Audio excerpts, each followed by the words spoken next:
नमस्कार, नीलम फॅशन क्रिएशनमध्ये तुम्हा सर्वांचं खूप खूप स्वागत आहे। आजच्या व्हिडिओमध्ये आपण पहा कटोरी ब्लाउजचं कटिंग स्टार्ट करणार आहे। तर 30 साईजपासून अगदी मी तुम्हाला 44 साईजपर्यंत कटोरी ब्लाउजचे कटिंग दाखवणार आहे। म्हणजेच थोडक्यात आपण जो शिवण क्लास आहे तो या इथे स्टार्ट करत आहोत। ज्या कोणी मैत्रिणींना घरी बसून शिवणकाम करायचं आहे त्यांच्यासाठी पहा मी खूप इथे टिप्स आणि ट्रिक्स सांगणार आहे, जेणेकरून तुम्ही ब्लाऊजमध्ये एकदम परफेक्ट व्हाल। तर पहा, मी रोज एक व्हिडिओ शेअर करत जाईन, तसं तुम्ही कटिंग करत राहायचं आहे आणि स्टिचिंग करत राहायचं आहे। स्टिचिंगचा सुद्धा व्हिडिओ मी शेअर करणार आहे, तसं बघत तुम्ही ते स्टिच करायचं आहे आणि मी काही टिप्स आणि ट्रिक्स सांगणार त्या फॉलो करायच्या आहेत। तर ब्लाऊज जो आहे तो एकदम परफेक्ट होणार आहे। तर ज्यांची कोणाची इच्छा आहे त्यांनी आपल्या चॅनलला सबस्क्राईब करा आणि आपल्या चॅनलला जॉईन व्हा।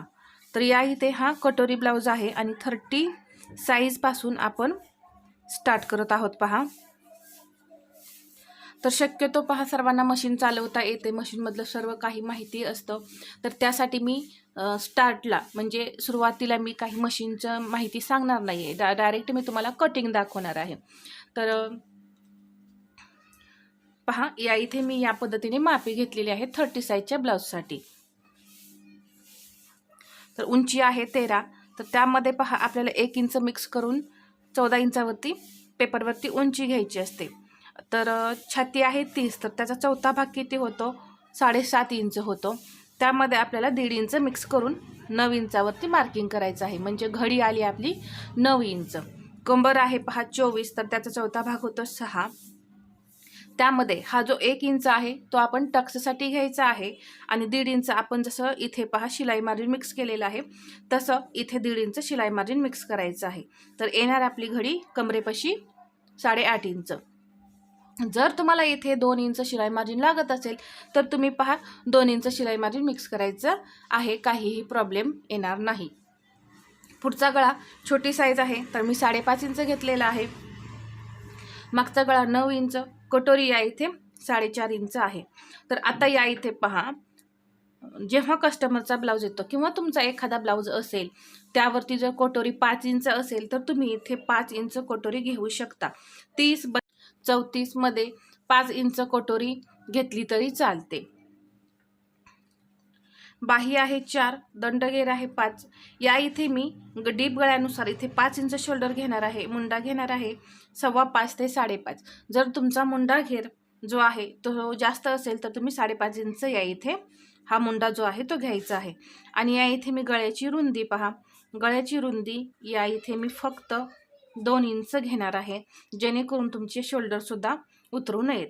तर या इथे मी तुमचे शोल्डर उतरू नये, मुंड्यामध्ये फुगा येऊ नये, शोल्डर पण पुढे येतं पहा ते सुद्धा येऊ नये, मी त्यासाठी पहा कसं कटिंग करायचं आहे हे मी सांगणार आहे। तर तुम्ही कुठेही व्हिडिओ स्किप करू नका, शेवटपर्यंत पहा।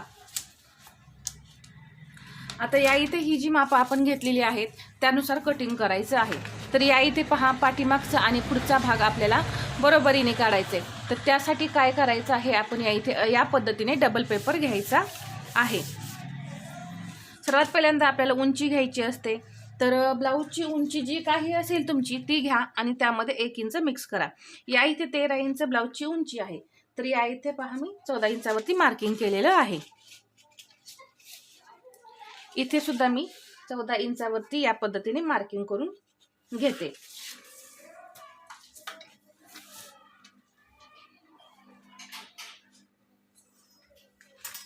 आणि इथे मी लाईन ओढते पहा।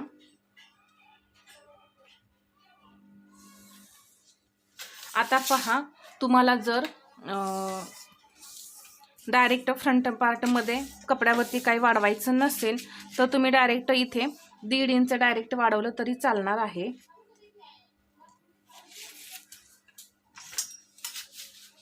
ही जी लाईन आहे इथे या पद्धतीने पहा,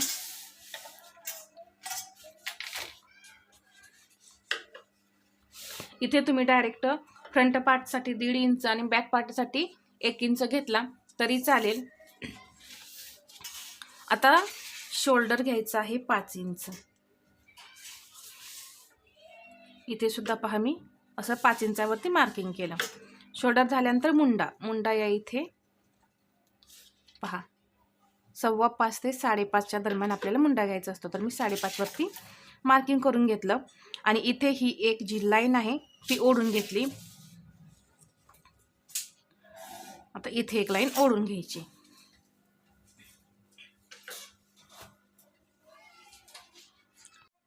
आता आपण इथे छातीचा चौथा भाग टाकूया. 30 छाती आहे, त्याचा चौथा भाग किती येतो? 7.5 इंच आणि त्याच्या पुढे 1.5 इंच शिलाई मार्जिन. कंबर आहे 24, तर त्याचा चौथा भाग किती होतो? 6 आणि त्यामध्ये आपण 1 इंच टक्ससाठी मिक्स करायचं आहे. तर पहा मी इथे 7 इंचावरती मार्किंग केलं आणि त्याच्या पुढे हे 1.5 इंच मी शिलाई मार्जिन घेतलं.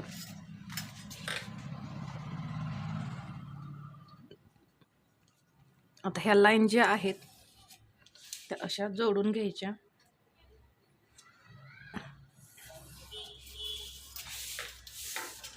आता सर्वात पहिल्यांदा आता एवढं मार्किंग करून झाल्यानंतर आपण मुंड्याचे आकार देऊया. इथे 1.25 इंचावरती हा झाला पाठीमागचा आकार देण्यासाठी पॉईंट आणि 1.25 इंचावरती पुढील मुंड्याला आकार देण्यासाठी पॉईंट दिला. आता ही जी मुंड्याची उंची आहे त्याचा मी असा सेंटर केला पहा आणि इथे सुद्धा मी 1/2 इंच असं खाली जाते आणि इथे 1/2 इंच, 1/2 ते 1.5 इंच, कारण छोटी साईज आहे त्यासाठी. आता आकार कसे द्यायचे? हा जो पॉईंट आहे इथून 1/2 इंचावरती स्ट्रेट यायचं असं आणि इथून आकार स्टार्ट करायचे आहेत. इथे थोडंसं आतमध्ये आलं तरीही काहीही प्रॉब्लेम होणार नाही आहे पहा, पण जो आकार आहे तो आपला अगदी व्यवस्थित आला पाहिजे. तर या पद्धतीने मी हा जो आकार आहे तो दिला. तर पहा या पद्धतीने हा जो गोल आकार आहे तो द्यायचा आहे. इथल्या इथे असा फिरवला तरीही सुद्धा चालतो. इथे 1.25 इंच असं आतमध्ये यायचं थोडंसं आणि ही जी तिरकी लाईन आहे ती ओढून घ्यायची आणि इथून पहा असा हा जो पुढचा मुंडा आहे तो ड्रॉ करायचा आहे. या पद्धतीने या पॉईंटवरती आणून मिळवायचे आणि परत ही जी लाईन आहे ती स्ट्रेट अशी गेली पाहिजे. यामुळे पहा मुंड्याचे आकार एकदम छान असे येतात. इथे गळ्याची रुंदी मी फक्त 2 इंच घेणार आहे. पुढचा गळा आहे 5.5, त्यामध्ये मी 1/2 इंच मिक्स केलं. 6 इंचावरती मार्किंग केलं. इथे मी 2.5 इंच घेतलं आणि हा बॉक्स तयार करून घेतला. आता इथे पहा गळ्याला आकार देण्यासाठी जर तुम्हाला जमत नसेल तर काय करायचं आहे? 1.25 इंच इथे पहा 1 ला 2 रेष कमी 1.25 इंच होतं. या पद्धतीने तुम्ही तिथं पॉईंट घ्या आणि असा गळ्याला गोल आकार देऊन घ्या. थोडा असा आतमध्ये पहा या पॉईंटवरती असा व्यवस्थित आकार द्यायचा आहे. दिल्यानंतर इथे क्रॉसपट्टीचं मार्किंग आपण 2.5 इंचावरती करायचं आहे. आता इथे सुद्धा मी असं 2.5 इंचावरती मार्किंग करून घेतलं आणि या इथे ही लाईन ओढून घेतली. आता इथून आपल्याला 1.25 इंच म्हणजे 0.75 पहा इथे घ्यायचं आणि हा जो क्रॉसपट्टीचा आकार आहे तो असा व्यवस्थित देऊन घ्यायचा आहे. दिल्यानंतर इथे मी कटोरी फक्त 4.5 इंच घेणार आहे, कारण एकदम लहान साईज आहे पहा. कटोरी आपल्याला इथे मोठी घेण्याची काहीही गरज नाही. तर इथे मी 1 इंच घेतलं. आता कटोरीला परफेक्ट आकार कसा द्यायचा? तर ही जी लाईन आहे, आता हे जे 2 पॉईंट घेतले आपण इथे एक स्ट्रेट लाईन ओढायची. आता हा 1 इंचाचा पॉईंट आहे, इथून ही अशी एक लाईन ओढायची आणि फक्त पहा इथून हा थोडासा आकार असा द्यायचा. आपोआप कटोरी तयार होते. झाली. कटोरीचे आकार सुद्धा एकदम आपले छान असे तयार झाले. आता शोल्डर उतरू नये म्हणून इथं 1.25 इंच घ्यायचं आणि एक तिरकी लाईन ओढायची आणि हे आपल्याला कट करायचं आहे. तर या पद्धतीने पहा मी तुम्हाला सर्व समजावून सांगितलेलं आहे. तर 2 इंच इथे आपण गळ्याची रुंदी घेतली. टोटल शोल्डर आपण 5 इंच घेतलेला आहे. मुंडा घेतलेला आहे आपण 5.5 इंच. छातीचा चौथा भाग किती आहे? 7.5 प्लस इथे हे 1.5 इंच शिलाई मार्जिन. पुढचा गळा 5.5 आहे, त्यामध्ये आपण अर्धा इंच मिक्स करून 6 इंचावरती मार्किंग केलेलं आहे. कटोरी आपली 4.5 इंच आहे. क्रॉस पट्टीला आपण इथे 2.5 इंच घेतलं, इकडे सुद्धा आपण 2.5 इंच घेतलेलं आहे आणि इथे 0.75 म्हणजे पाऊण इंच घेतलेला आहे क्रॉस पट्टीला आकार देण्यासाठी. एकदम डिटेलमध्ये मी तुम्हाला या इथे सर्व ड्राफ्टिंग समजावून सांगितलेलं आहे. आणि मुंड्याला आकार देताना 1.25 इंच आणि पाऊण इंच घ्यायचं आहे. तर हे सर्व तुम्हाला समजलंच असेल. आता आपण हे कट करून घेऊया.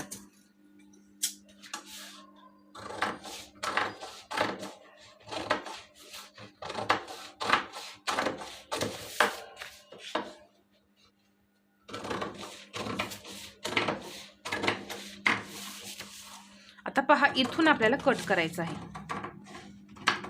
आणि कट करताना सुद्धा पहा जो आकार आहे तो आपला व्यवस्थित येतोय का हे पाहत आपल्याला व्यवस्थित असं कट करायचं आहे. हा जो आकार आहे तो एकदम गोल असा निघला पाहिजे. हे शोल्डर मी आधीच इकडे डाऊन करून घेतलं आणि इथे हे दोन्ही पार्ट जे आहेत ते मी सेपरेट करून घेते.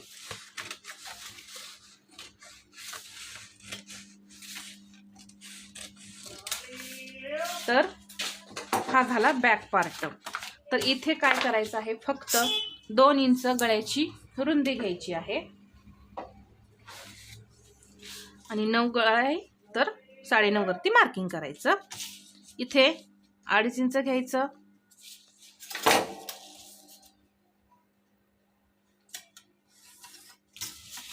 आणि इथे गळ्याला आकार देऊया या पद्धतीने. जवळपास 4 इंच ते 3.5 इंचापर्यंत हे पहा 4 इंचावरती आलेलं आहे. इकडे अर्धा इंच टक्स, इकडे अर्धा इंच टक्स. उंचीला सुद्धा 4 इंच मी टक्स घेतला. आता इथून आपल्याला अर्धा इंच वरती यायचं आहे. इथून आपल्याला तिरकं कट नाही करायचं, पहा इथून करायचं असं.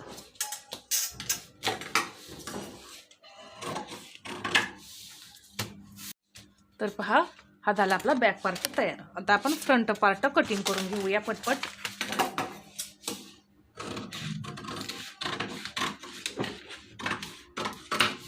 ही क्रॉस पट्टी निघाली.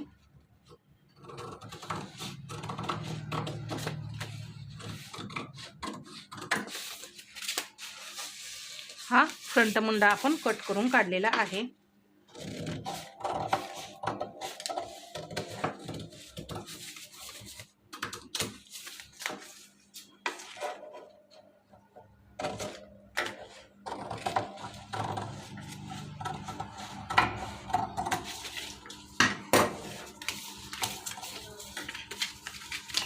आता यामध्ये हा जो पार्ट आहे तो फक्त आपल्याला अर्धा इंचाने वाढवायचा आहे.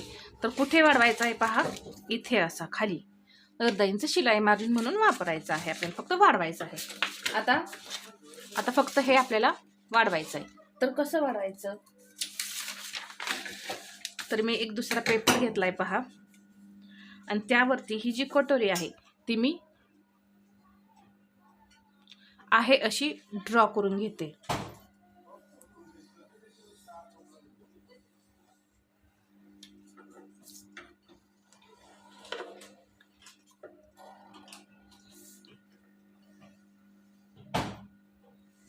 आता ही वाढवायची कितीने, तर फक्त दीड इंच नाही, आपल्याला ही 1.25 इंचाने वाढवायची आहे.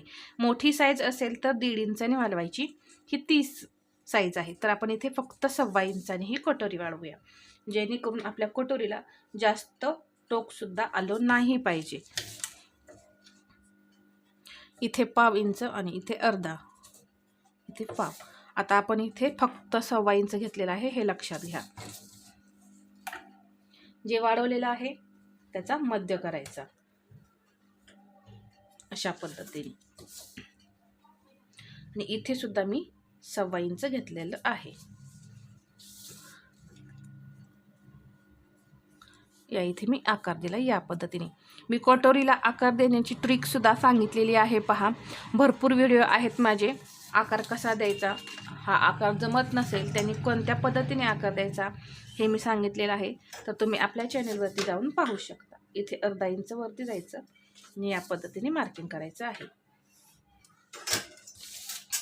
आता ही कटोरी आपली बरोबर आलेली आहे की नाही हे चेक कसं करायचं पहा.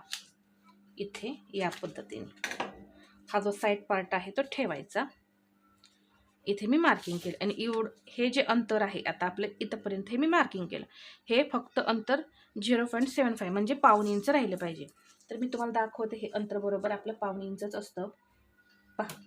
पाऊण इंच तुमच्या समोरच मी या इथे तुम्हाला दाखवत आहे. हे जे अंतर आहे ते पाऊण इंच आहे. यासाठी इथं आपल्याला थोडंसं वरती घ्यायचं आहे जेणेकरून आपली कटोरी मोठीसुद्धा होऊ नये. तर आता आपण हे कट करून घेऊया. बाही कटिंग मी तुम्हाला नेक्स्ट व्हिडिओमध्ये दाखवणार आहे कारण व्हिडिओ खूप मोठा होतो आणि त्यासाठी पहा मी सर्व माहिती तुम्हाला डिटेलमध्ये हळूहळू असं सर्व कटिंग मी तुम्हाला सांगणार आहे. बाही कटिंग उद्याच्या व्हिडिओमध्ये आपण पाहूया. आता ही जी कटोरी आहे त्याचा आपल्याला असा सेंटर करायचा आहे आणि टक्स पहा इकडे 1.25 इंच, इथे 1.25 इंच आणि इथून 2.25 इंच मी घेणार आहे कारण 30 साईज आहे पहा. तर जास्त आपल्याला या इथे टक्स वगैरे घ्यायची गरज नाही. तर या पद्धतीने ही कटोरी आपली तयार झाली पहा. एकदम छान असं. जर तुम्हाला यापेक्षा टक्स जर मोठा हवा असेल तर जास्तीत जास्त तुम्ही 2.5 इंचापर्यंत घ्या, त्याच्यापेक्षा मोठा घेऊ नका. तर पहा या पद्धतीने ही कटोरी जी आहे ती तयार झाली. लहान साईजमध्ये पहा जास्त पण पफ नाही चालत कारण टोक येतं कटोरीला.